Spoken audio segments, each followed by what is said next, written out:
Bonjour et bienvenue au podcast Performer autrement au quotidien, le podcast où on jase la performance qui revitalise plutôt que de celle qui épuise.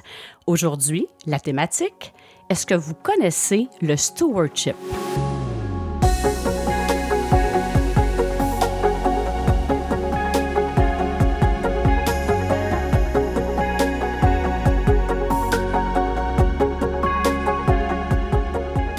Alors, je me présente, Hélène Savignac, votre animatrice, entrepreneur. Je vais être bien sûr en compagnie de l'enthousiaste Karine aujourd'hui.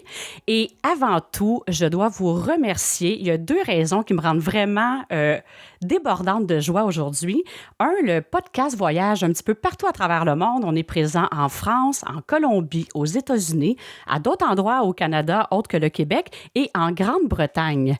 Alors, c'est vraiment le fun. Alors, les auditeurs qui nous écoutent de partout à travers le monde, je vous dis un beau bonjour et puis merci d'être là.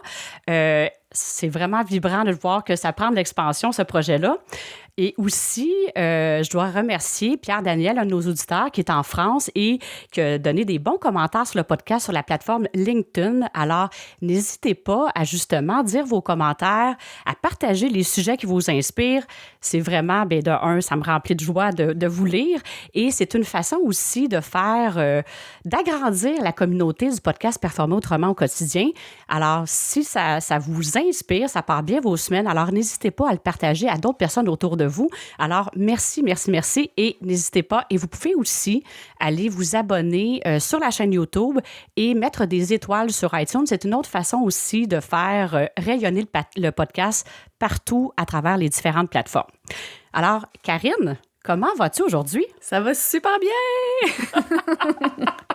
Toi, comment ça va? Bien, ça va bien aussi, puis c'est ça, c'est un projet qu'on a tellement du plaisir à bâtir ensemble et puis c'est le fun de voir qu'il prend de l'expansion. Alors, ça fait du bien des fois de sortir de sa zone de confort puis de voir au bout d'un certain temps comment ça rayonne. Alors oui, ça va super bien. Ouais, écoute, moi j'ai trouvé ça vraiment cool de voir qu'il y avait des gens comme ça à l'international qui écoutaient le podcast, que c'était comme un peu inattendu. Oui, c'est drôle. Dernièrement, quelqu'un me disait que le podcast, c'est vraiment quelque chose aussi qui est super populaire auprès des camionneurs. Alors, s'il y a des camionneurs qui nous écoutent présentement, manifestez-vous sur les plateformes. J'ai le goût de vous lire. Alors, j'aimerais vraiment ça vous entendre si c'est le cas. Alors, voilà. Super. Écoute, c'est le fun le sujet qu'on parle aujourd'hui, le stewardship. Puis, j'aimerais vraiment ça que tu nous l'expliques, mais je voulais juste dire, moi, quand tu m'as expliqué ce que c'était puis tu m'en as parlé, je venais de commencer la série New Amsterdam sur Netflix, puis j'ai comme fait, OK, j'ai un exemple tellement concret de ce qu'est le stewardship, puis en tout cas, ça serait cool qu'on élabore là-dessus durant l'épisode. Mais pour le bienfait des auditeurs, j'aimerais que tu nous décrives un peu ce que c'est, qu'est-ce que c'est le stewardship?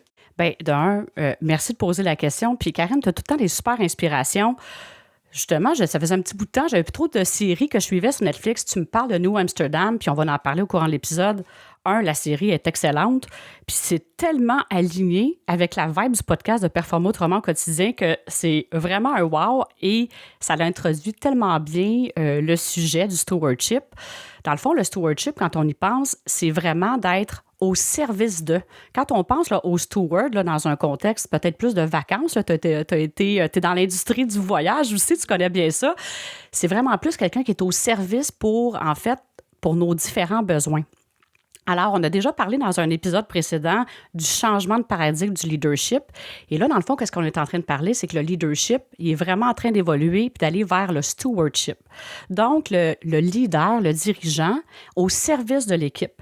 Et le stewardship, ça amène la notion de bienveillance et d'avoir une gestion comme responsable. Dans la bienveillance, c'est de prendre soin des gens. De prendre soin des gens pour les élever à leur plus haut potentiel. Donc, et entre autres, dans l'épisode de New Amsterdam, le dirigeant de l'hôpital, c'est quoi sa question fétiche? Comment je peux vous aider? Alors, on va pouvoir l'aborder de différentes façons, mais c'est tellement ça. C'est sûr que la notion d'aide, OK, on va dire comment je peux vous accompagner, comment je peux vous élever à votre plus haut potentiel. Alors, c'est vraiment ça, le stewardship. Puis là-dessus, je dois partager quelques statistiques qui sont vraiment qui sont vraiment intéressantes. Entre autres, les gens, qu'est-ce qu'ils disent? Il y a 75% des gens, puis ça a été mené par Gallup Organization, qui font des sondages et qui sont impliqués vraiment aussi dans le leadership. 75% des gens, ils quittent leur patron, pas leur travail. Alors, la relation avec le leader est quand même assez importante. Et là, je fais tout de suite une parenthèse, là, les auditeurs, les dirigeants d'équipe qui nous écoutent présentement, là, je ne suis pas en train de vous envoyer des rushs, on va y revenir un petit peu plus tard, mais c'est quand même une réalité. Et il y a 70% des gens, ils ont fait une étude à travers le monde auprès d'1 million de personnes, quand même, et 70% des gens ont dit qu'ils étaient désengagés. Alors, pour les gens, entre autres sur la plateforme LinkedIn qui nous ont dit, on a fait un sondage, de quoi vous voulez entendre parler, qu'est-ce qui est important pour vous? Les gens ont partagé, dans 50%, on aimerait ça entendre parler d'engagement. Bien, le stewardship, c'est directement relié. Qu'est-ce qui va faire en sorte que les gens vont s'engager dans une entreprise? C'est justement s'ils sentent qu'ils peuvent s'élever, qu'ils sont vraiment capables d'élever à leur plus haut potentiel, d'utiliser leur talent, d'être dans leur zone d'excellence, de briller. Ça l'amène beaucoup d'engagement. Alors, c'est vraiment ça. Puis, fait que les statistiques sont assez... Mais c'est surprenant, c'est fort. Honnêtement, les pourcentages sont assez élevés de gens qui sont désengagés ou qui quittent parce que, juste à cause de leur patron, de leur dirigeant. Il y a une opportunité à avoir à travers de ça. Là. Maintenant, tu m'apprends des choses, hein, je sais que... Puis, c'est bon. Puis, tu sais... Les gens qui nous écoutent, là, prenez juste une pause un moment. Là. C'est sûr que vous avez entendu parler, ou ça vous est peut-être déjà arrivé, quelqu'un près de vous qui vous a exactement dit ça, que la personne aimait l'entreprise, aimait son travail au quotidien, mais c'était la relation avec le dirigeant ou avec la direction qui ne fonctionnait pas. Alors, je suis certaine que vous avez tous un ou plusieurs exemples à ce niveau-là. Et c'est pour ça qu'on parlait d'un changement de paradigme. Si dans l'inconscient général, là, on a une idée de qu'est-ce qu'est le leadership, bien, c'est pour ça qu'il y a un changement de paradigme parce que on évolue, les besoins des gens changent. C'est comme, on le sait qu'on évolue, là, on n'a jamais été aussi dans un air aussi rapide que les gens, qu'on a accès à de la technologie, qu'on a accès à la mondialisation, que plein de choses est possible. Alors, c'est sûr et certain que la relation dirigeant-employé aussi change. Donc, pourquoi je dis qu'il y a une opportunité? J'aime toujours ça. Bon, des fois, je fais des petits contours à la question. La question de l'opportunité, c'est que c'est tellement gros, les statistiques qui sont là, du pourcentage de désengagement, qu'on a une marge de manœuvre incroyable. On peut dire, voyons, c'est épouvantable, on a une montagne à remonter. Bien non, c'est que justement, on a une opportunité incroyable de faire différent. On est dans le podcast Performer autrement. Alors là, on a une opportunité de faire les choses autrement en se disant, bien, ces statistiques-là, qu'est-ce qu'ils nous disent? OK, peut-être que la façon qu'on a vue de la relation, je veux dire, dirigeant-employé est en train vraiment de changer, puis on a l'opportunité de faire des choses différemment pour avoir un résultat différent. Parce que je me dis, j'ai toujours des gens qui vont me sortir, oui, mais il y a des gens qui sont là juste pour la paye, il n'y a rien à faire, les motiver. Dans les faits, là, les gens, quand ils se lèvent le matin, il n'y a personne qui se dit, qu'est-ce que je pourrais bien faire pour échouer dans ma vie aujourd'hui? Les gens, quand ils se lèvent le matin, ils ont le goût d'être fiers, ils ont le goût de réussir dans leur vie. Alors, la seule responsabilité, je vais dire entre guillemets, qu'on a comme leader, comme dirigeant, comme steward, c'est de mettre l'environnement favorable en place. Ça se peut que quelqu'un ne s'engage pas parce qu'il n'est pas dans le bon rôle, c'est pas la bonne industrie, il n'est pas comme dans sa zone d'excellence. Mais si, comme dirigeant, on a créé cet environnement-là pour que ça soit facile de s'engager, bien là, je vais dire entre guillemets, on a fait notre job. Alors, fait que c'est ça que je reviens en disant des fois, puis ça se peut qu'il y a des gens qui sont dans une position présentement de diriger une équipe et ne sont pas dans leur zone d'excellence.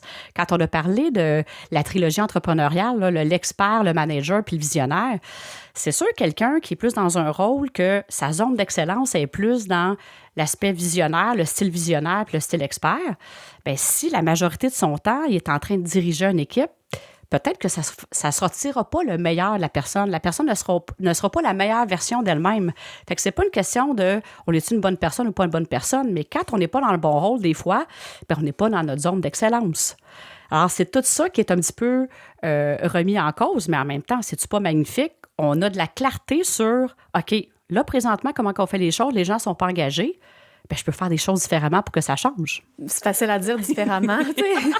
Non, mais je veux dire, ça serait quoi des ingrédients, justement, à faire ça différemment? Oui, mais on part on part d'où, comment faire les choses différemment, comment créer cet environnement-là propice pour que les gens soient engagés. T'as-tu des petits des ingrédients, des trucs, des partages pour justement se diriger vers ce type de leadership qu'est le stewardship? Oui. Puis effectivement, des fois, on disait, ben oui, ça va bien. Là, on est en train d'écouter le podcast et puis là, elle nous dit ça tout simplement, qu'on peut changer ça. Il y a vraiment des choses, là. Puis des fois, on a tendance à vouloir rendre ça plus compliqué que ça l'est vraiment. Mais si on retourne à la base, là, première des choses, les gens, qu'est-ce qu'ils ont besoin? D'être écoutés. Puis si je me réfère à New Amsterdam, c'est quoi? Qu'est-ce qui fait le dirigeant de l'hôpital? La première des choses, il écoute. Et quand il est arrivé, là, la première réunion, c'est vrai qu'il a pris certaines décisions drastiques, mais une fois que ça, c'est une chose, il écoute son équipe. Il y a comme, OK, écoutez, c'est là que je m'en vais. En fait, c'est ce qu'il a fait. C'est là que je m'en vais. Et tout de suite, il a comme mis un peu de clarté sur c'est qui n'est pas dans le bateau. On va régler ça tout de suite. On va passer à un autre appel. Il a affiché ses couleurs. Mais une fois que les gens qui sont restés là, la première chose qu'il a fait, c'est d'être à leur écoute. Exact. How can I help? Il y avait des exemples concrets, là. Qu'est-ce qu'on a besoin dans la salle d'urgence? Plus de salle d'attente. OK, parfait, on va le faire. C'est ça que tu as besoin, on va le faire. C'était fou. Puis c'est fou comment les gens dans notre entreprise, ils connaissent plein de choses. Et de prendre le temps de les écouter en qualité de présence, c'est fou l'information qu'on peut obtenir. Et souvent, c'est que quand les gens vont nous partager quelque chose, on pourrait penser qu'ils veulent nous critiquer. Mais si vraiment on est dans une position d'ouverture, puis on demande à une personne, « Hey, qu'est-ce qui pourrait être fait différemment? Qu'est-ce qui est important pour toi? » Ça peut être surprenant de l'écouter sans jugement, puis de dire, « OK, je me mets juste dans une position d'écouter qu'est-ce qu'il y en est, puis de voir qu'est-ce qui va ressortir de ça. » Pourquoi je dis ça? C'est que dans mon travail de tous les jours, des fois, je suis engagée pour faire des diagnostics d'entreprise qu'on va appeler communément. Puis là, moi, je rencontre les gens, puis je leur pose différentes questions sur leur travail. Et à peu près à toutes les fois, les dirigeants me disent, « Mais comment tu as fait pour tout savoir ça? » Bien, j'ai rien fait de spécial, là. J'ai posé les bonnes questions, puis j'ai écouté. C'est tout ce que j'ai fait. Alors, c'est vraiment ça. Fait qu'un des ingrédients clés, l'écoute. Super important. Ensuite, la clarté, la raison d'être. La clarté du why. Il y a Simon Sinek qui a parlé beaucoup de ça, Simon Sinek, qui est vraiment spécialisé dans le leadership. Et puis c'est vrai, le pourquoi de l'entreprise, la raison d'être de l'entreprise et la raison d'être des rôles de chacun. Comment chacun contribue à la réussite de l'entreprise. On parle du PDG jusqu'au concierge de l'entreprise. Chacun des postes est important. Vous êtes dans un commerce où vous dites, OK, nous autres, on est professionnels. Est-ce que si quelqu'un rentre, puis, entre guillemets, le ménage n'est pas bien fait, les gens vont porter un jugement. Alors, tous les postes de l'entreprise vont avoir une importance aussi importante. Alors, d'expliquer à chacune des personnes et chacun des postes en quoi ils contribuent au pourquoi de l'entreprise. Et ça, des fois, ça a l'air bien de la base, mais c'est souvent oublié. Puis je le sais parce que quand je parle à des entrepreneurs puis à des dirigeants, puis ils me parlent de certaines problématiques qu'ils vivent, je reviens souvent à la base. OK, la raison d'être, est-tu claire? Est-ce que le poste est clair? Est-ce que la personne sait en quoi contribue au succès de l'entreprise? Pourquoi cet aspect-là est important? Et souvent, cette partie-là n'est pas faite. On est pressé, ça va vite. Mais des fois, c'est pas de reculer, mais c'est de revenir à la base. La base, elle est solide. Alors, la clarté parce que comme entrepreneur, comme dirigeant, on le sait pourquoi on fait les choses. On le sait, la raison d'être de notre entreprise. Mais c'est vraiment important de la partager à tout le monde et que tout le monde sache aussi de quelle façon il contribue à cette réussite-là. Ça, on peut pas trop le faire, là. Et ça fait-tu du sens, ce que je dis? Ça fait vraiment du sens. Puis je me dis que tu as raison. Je serais curieuse de savoir le nombre d'entreprises pour lesquelles les gens qui y travaillent connaissent vraiment c'est quoi la raison d'être de l'entreprise. Puis, la plupart du temps, c'est plus, bon, mais toi, ton poste, tu as ces tâches-là à faire. Voici les tâches à faire. Et non le pourquoi. Exactement. Mais ouais, ça me frappe ce que tu dis parce que c'est tellement la base. Puis j'ai l'impression qu'un entrepreneur en démarrage va plus être là-dedans, tu sais, il va patauger là-dedans. Mais une entreprise qui est là depuis 5, 10, 15, 20 ans, sa raison d'être, c'est comme il l'a écrit au début. Puis, il est sur une tablette ou est affiché quelque part puis on la voit plus. Mm-hmm. Puis des fois, ça vaut la peine peut-être de la mettre à jour, de regarder, y a-t-il quelque chose qui est un petit twist qui ressemble à l'entreprise, qui nous différencie dans notre unicité. Et ça, là, quand quelqu'un dit hey, « c'est bien facile à dire », mais juste ça, là, je viens de donner quand même, ça peut prendre quelques temps de faire ça. Pas que c'est long, mais juste de faire ça, je ne sais pas qu'est-ce qui va sortir, je ne suis pas dans vos entreprises, mais l'affaire que j'ai une certitude que j'ai, c'est que si les gens ressentent qu'il y a vraiment une qualité de présence, d'ouverture d'esprit, à les écouter, c'est magique qu'est-ce qui arrive. Et c'est quelques minutes, là. Et ça, je me dis, en une demi-heure, c'est fou ce qu'on peut apprendre de quelqu'un. Un autre ingrédient de faire confiance. Les gens, ils veulent ressentir la confiance. Évidemment, ça vient avec, si la personne est dans le bon rôle, on la met là parce qu'elle sait qu'est-ce qu'elle a à faire. Alors, à partir du moment que la personne, justement, est dans sa zone d'excellence, c'est de lui faire confiance. Les gens veulent ressentir la confiance. Toutes les fois que je vais sonder des équipes de travail dans les éléments qui aiment le plus d'un dirigeant, quand ils ressentent la latitude du dirigeant, c'est toujours très, très fort. Les gens vont avoir le goût de se dépasser, ils ressentent la confiance. Qu'est-ce que vous faites, là, vous, dans vos entreprises, avec des clients que vous sentez qu'un client vous fait confiance? Vous en faites plus. Parce qu'on a le goût de faire plaisir, on a le goût de se dépasser. On dit, hey, cette personne-là, elle croit en moi. Alors, on a le goût d'en faire plus automatiquement. Alors, c'est exactement la même chose pour les gens de l'équipe. Ils disent, bien, c'est là-dedans là, que je maîtrise, c'est là-dedans que je me sens autonome, c'est là-dedans que j'ai du fun. Alors, les gens veulent ressentir la confiance. C'est pas toujours facile, ceci dit, comme dirigeant, de dire, ah, OK, c'est peut-être pas comme ça, je l'aurais fait, mais dites-vous que les gens vont nous surprendre. Fait que c'est pour ça que la base est importante de s'assurer que les gens sont au bon endroit. Parce que quand les gens sont justement sur leur sweet spot, bien, ils donnent le meilleur d'eux-mêmes. Et c'est là, avec l'écoute, on voit comment les gens se sentent et tout ça. Un autre ingrédient aussi, l'appréciation. La fameuse reconnaissance, là. Et ça, les gens, dans l'étude, le disaient aussi, dans 68% des cas, c'est l'irritant numéro 1 qu'ils ont. De ne pas se sentir reconnu dans l'entreprise. Puis là, reconnaissance, on parle pas juste d'une augmentation de salaire, là. En fait, on parle à peu près de tout sauf une augmentation de salaire. Parce que, oui, ça en est une, mais ce que je veux dire, c'est que, puis je le parle souvent, la rétribution monétaire, à partir du moment que quelqu'un est payé, je vais dire équitablement, OK? Dans la vie, les gens vont dire, oui, mais on veut toujours plus. En même temps, c'est pas si vrai que ça, parce qu'à partir du moment que quelqu'un a le sentiment que ça soit équitable le salaire qu'il reçoit pour le travail qu'il fait, c'est pas ça qui va faire en sorte qu'il va se sentir reconnu. C'est sûr et certain que si la personne se sent sous-payée, ça va créer de l'insatisfaction.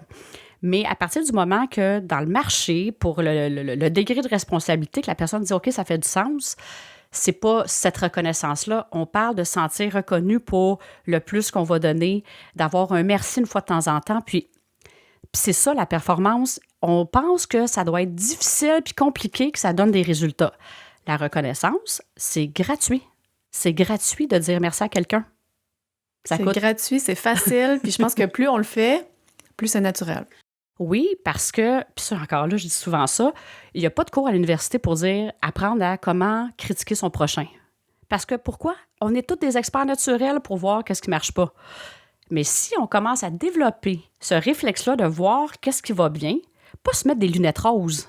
Parce que je me dis, ça m'est déjà arrivé, ça m'avait fait rire, ça m'avait frappé. Je disais à un gestionnaire, je dis comme, les gens dans l'équipe ils aimeraient ça que tu donnes un petit peu plus de reconnaissance. Ou il me dit, mais qu'est-ce que tu fais quand la personne ne fait rien de bien? Alors là, j'ai regardé. Je dis, OK, bien là, je vais te poser une question. Je dis, qu'est-ce qu'ils font dans ton équipe? Tu sais, puis on est parti à rire. Je dis, on est tellement habitué à ne pas observer ça que je dis, certainement que chaque personne, tu t'assois, il y a quelque chose de bien que la personne fait. Et le fait de le reconnaître, puis de dire un merci, puis pas nécessairement attendre qu'il y ait une performance extraordinaire pour reconnaître. C'est ça, des fois, qu'on a tendance, on s'est donné des objectifs de vente, on va attendre que l'objectif soit dépassé de 150% pour féliciter l'équipe. Là, j'exagère un peu, là, mais ça peut être de remercier quelqu'un, de reconnaître l'effort qui a été mis, la façon que la personne s'est occupée d'un client qui était comme fâché. Ça peut être plein de petites choses que les gens vont apprécier. C'est important, ceci dit, que ça soit authentique, mais tu as raison. C'est en pratiquant qu'on se devient bon parce que sur le coup, hein, c'est peut-être pas naturel, on n'est pas habitué de dire ça. On disait, hey, la personne va dire, voyons, qu'est-ce qu'il a mangé le patron ce matin, me dire ça. Mais si on commence à le faire régulièrement, les gens l'apprécient, ils vont ressentir l'authenticité. Et qu'est-ce que ça peut faire? Le plus gros risque que vous avez, c'est que les gens continuent de faire qu'est-ce qu'on apprécie. Ça, c'est le plus gros risque, là. Écoute, on est au bord du précipice. Fait que ça, c'est un aspect, puis c'est souvent c'est ça. On n'a pas l'habitude de ça. C'est juste de changer. C'est une pratique à développer. Puis des fois, quand les gens ne sont pas habitués, je leur dis, ben mets-toi une note à toutes les semaines de dire aujourd'hui, je vais prendre quelques minutes puis je vais regarder. Et c'est sûr que vous allez trouver, puis de le dire. Évidemment, de ne pas mixer un message, une reconnaissance avec une critique. Là. Des fois, on a besoin de réaligner des choses puis de le partager. Quand vous avez quelque chose à dire de bien, faites juste de dire un merci puis la reconnaissance, pas mixer ça parce que évidemment, l'être humain va plus retenir le côté négatif que l'aspect de la reconnaissance. C'est ça, on n'a pas besoin d'avoir un pot à lancer pour donner des fleurs pour être capable de lancer le pot après. Là. Ça peut être juste les fleurs. Oui. Juste un merci. Rien d'autre. Ben, c'est ça. Ah, le pot, des fois, ça peut faire mal. Fait que effectivement, c'est une belle image. Restez ça autour des fleurs. Une autre affaire, un autre ingrédient clé, c'est justement quand je disais élever les gens à aller à leur plus haut potentiel. Et dans la série, là, c'est tellement ça. Qu'est-ce qu'on voit dans la série New Amsterdam? Oui, merci. Dans la série New Amsterdam, parce que c'est tellement, pour ceux qui vont l'avoir écouté, puis même ceux que vous ne l'écoutez pas, je veux faire le parallèle parce que c'est tellement ça. Les gens, ils font confiance à l'équipe. Le dirigeant fait confiance à l'équipe et on voit chacun, évidemment, on est dans un hôpital, alors les leaders ou les dirigeants, c'est principalement les médecins et les chefs de département. Ils ressentent la confiance, ils se laissent aller dans leurs inspirations et c'est quoi qui est au milieu de tout ça? C'est le patient. Et on voit des choses extraordinaires qui arrivent pour l'effet sur le patient, sur la vie. Et ça l'amène à l'inverse aussi, sur le médecin, une propre réflexion sur sa vie. Alors, le bien qu'ils font, ils le reçoivent aussi en échange. Et c'est ça qu'on voit. Puis, pour moi, c'est exactement la même chose en entreprise. Il y a des gens qui sont autour de nous, qu'on a engagés, qui soient dans la maîtrise d'un rôle. Et quand on les laisse aller, automatiquement, puis qui adhèrent, ils connaissent le pourquoi de l'entreprise, bien, c'est le client qui va être au centre. Et c'est extraordinaire. Quand je parle d'expansion illimitée, c'est qu'on ne sait pas qu'est-ce que ça peut donner. Quelqu'un qui est dans sa zone, qui est bien, qui est créatif, on ne sait pas, là, ça va être des choses out of the box qui vont sortir peut-être. Et c'est le client qui va en bénéficier. Alors, des expériences, wow, les gens vont en parler. Alors, je pense que des mots juste de bonne chance que ça se traduise en rentabilité d'entreprise, en satisfaction des clients. Tu sais, quand on a fait quelque chose de bien puis quelqu'un l'apprécie, comment qu'on se sent? On se sent bien. Fait que c'est dans ce temps-là, ce vibe-là de bien-être, automatiquement, on est créatif, ça nous donne accès à notre intuition et c'est ça qu'on voit. Et c'est ça, l'expansion. Le petit parallèle peut-être dans l'émission, c'est qu'il est au service de l'équipe, mais le dirigeant, il a tendance à s'oublier. C'est ce que j'allais dire. Tu sais, il y a tout plein de beaux exemples magnifiques de stewardship. Je pense à l'épisode où il va voir un petit peu les gens qui travaillent, qui ont un poste qui sert à peu près à rien. Il va voir s'ils aiment ce qu'ils font ou s'ils voudraient faire autre chose. Tout de suite, ils ont peur de se faire mettre dehors jusqu'à temps qu'au contraire, il leur offre quelque chose qui les intéresse puis qui les élève à leur plus haut potentiel. Mais outre tous ces beaux exemples-là, lui, Max, le directeur, il est brûlé, là. Il file pas. Non, puis il s'écoute pas. Alors là, c'est vraiment intéressant de dire oui, au service de l'équipe, mais aussi la question qu'il devrait se poser, qu'est-ce que je pourrais faire à mon service?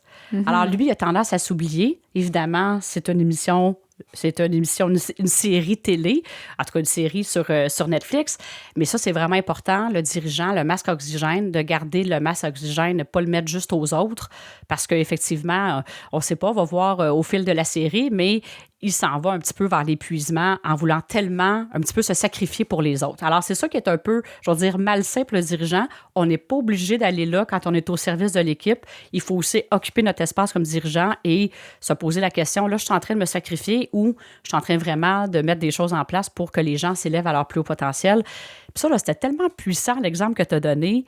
Il a posé la question, bon, nommez-moi, c'est quoi les postes? Les gens que leur poste est inutile et qui font rien, levez la main. Et ça, c'est vraiment magnifique parce que quelqu'un pourrait dire, voyons donc, je m'en vais sur la croix, je vais me faire crucifier, là, si je m'en vais dire ça, je vais perdre mon emploi. Puis au contraire, il a dit ça, OK, les gens sont pas heureux, ils perdent leur temps, je vais les mettre à la bonne place et ça fait d'autres projets qui sont partis, puis c'est vraiment wow. Puis c'est tellement ça. Il y avait comme l'exemple aussi de... Puis on va parler de l'argent parce que pour ceux qui vont écouter l'émission, puis des fois, puis même titre qu'on n'écoute pas l'émission, on pourrait dire, bien là, être au service de l'équipe, laisser aller des fois les idées des gens, est-ce que c'est payant? Parce qu'il y a cet élément-là. Et puis là, on est dans un hôpital, c'est sûr, c'est pas exactement la même chose qu'une entreprise privée, mais quand même, il y a des décisions qui se prennent, qui laissent aller la créativité des gens, puis ça fait frissonner un peu le conseil d'administration sur le côté financier des décisions qui sont prises.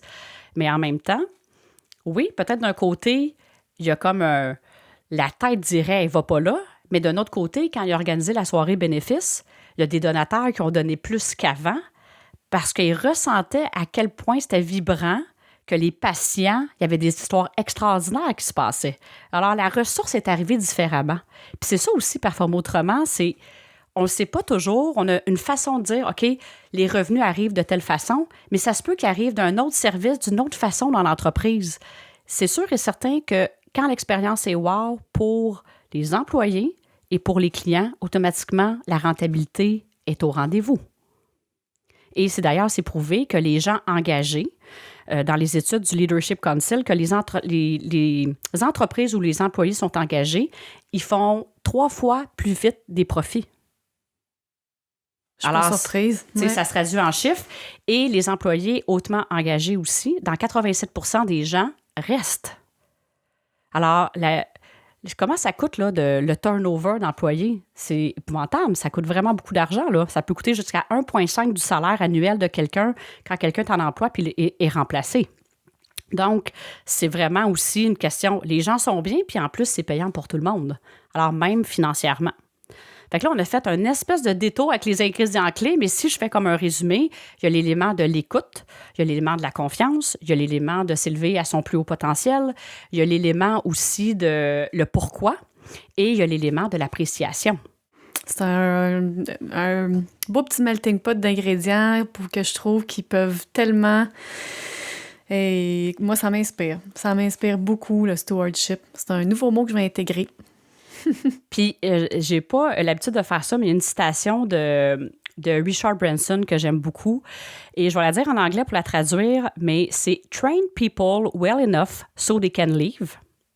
Alors, donner la formation, tout ce que les gens ont besoin, qui peuvent être tellement autonomes, puis que les gens vont pouvoir partir pour aller faire d'autres choses. « Treat them well enough so they want to. They don't want to ». Donc, ils ne voudront pas s'en aller. Alors, c'est comme...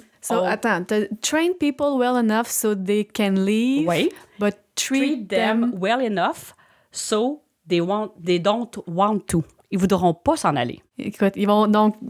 Peut-être qu'il y a des gens qui vont vouloir venir les chercher tellement que c'est des Exactement. Employés qui ont des connaissances, des acquis, mais ils ne voudront pas partir. Exactement, parce qu'ils vont se sentir tellement bien, ils vont sentir qu'ils peuvent toujours continuer à s'élever. Alors, venant d'un entrepreneur à succès comme Richard Branson, je trouve ça toujours intéressant comme vision. Mais hein? Alors, quand j'ai lu ça, ça m'a vraiment... c'est vraiment venu me rejoindre. Définitivement. Ben écoute, j'adore les 5 éléments. Est-ce que tu as une invitation pour les dirigeants, les leaders? En fait, étant donné qu'on est dans la performance qui revitalise, j'aurais envie de vous dire, prenez un des éléments que j'ai nommés et faites quelque chose avec ça. Plutôt que de dire, OK, là, hey, wow, là, j'ai le goût, là, je m'en vais, puis là, je vais mettre les 5 affaires en même temps. C'est pour ça que je m'en vais pas vous inviter à performer. Prenez un élément et commencez par une action. C'est quand je parle souvent les petits pas, là, petits pas au jour le jour, que de vouloir tout prendre en même temps. C'est comme on est, ça tient pas, c'est comme trop, puis les gens ne nous suivent pas non plus. Alors, un élément que j'ai nommé aujourd'hui, puis dire, qu'est-ce que je fais avec ça dans mon entreprise? Alors, ça serait ça mon invitation de la semaine. Et c'est une invitation qui peut durer plus qu'une semaine en passant. Pourquoi pas même dans 2 mois écouter le podcast et choisir un 2e élément à intégrer? C'est une bonne idée. Et peut-être le faire 3 fois par année. Oui, absolument. Puis il y a des choses qui vont se placer tout seul, puis une intégration qui se fait. Alors, c'est juste des fois de ne pas prendre des trop grosses bouchées en même temps que pour se décourager. C'est pas ça le but. C'est de dire, il y a quelque chose qui vous inspire, prenez l'élément qui vous a le plus inspiré et faites quelque chose avec ça. Et c'est mon invitation. Le monde a besoin de stewardship. Bien, merci Karine, je suis contente que ça t'a inspiré. Alors, s'il y a d'autres personnes que ça vous a parlé, n'hésitez pas à nous écrire. Et on ne sait pas des fois, hein, le mot qu'on va mettre sur un réseau, sur les réseaux sociaux, ça peut inspirer aussi d'autres dirigeants. Outre le fait que ça nous fait plaisir de vous lire, ça peut en inspirer d'autres aussi. Alors, si vous avez le goût de contribuer à agrandir, je vais dire, ce mouvement-là du leadership vers le stewardship, une des façons aussi, c'est de commenter, partager de vos expériences, puis dire comment vous vous sentez par rapport à tout ça. Et vous pouvez aussi le faire si vous dites « Hey, il me semble qu'il y a quelque chose qui ne fait pas de sens là-dedans. » Vous pouvez nous écrire aussi, puis ça va nous faire plaisir d'échanger avec vous. Alors, merci beaucoup d'être à l'écoute. Comme je vous dis, n'hésitez pas d'aller sur... on est présent sur toutes les plateformes, puis même sur toutes les plateformes. On va faire un post sur les réseaux sociaux. Là. J'ai même plus tous les noms, mais on est partout. Alors, en fait... on met les moyens en place pour que la communauté s'agrandisse et j'ai la chance d'être entourée de toi, Karine, de Charles Thompson-Leduc aussi, qui est vraiment un passionné du podcast qui nous assiste là-dedans. Alors, un gros merci à vous deux et à tout le monde. Je vous souhaite une belle semaine puis laissez-vous inspirer par le stewardship. À bientôt!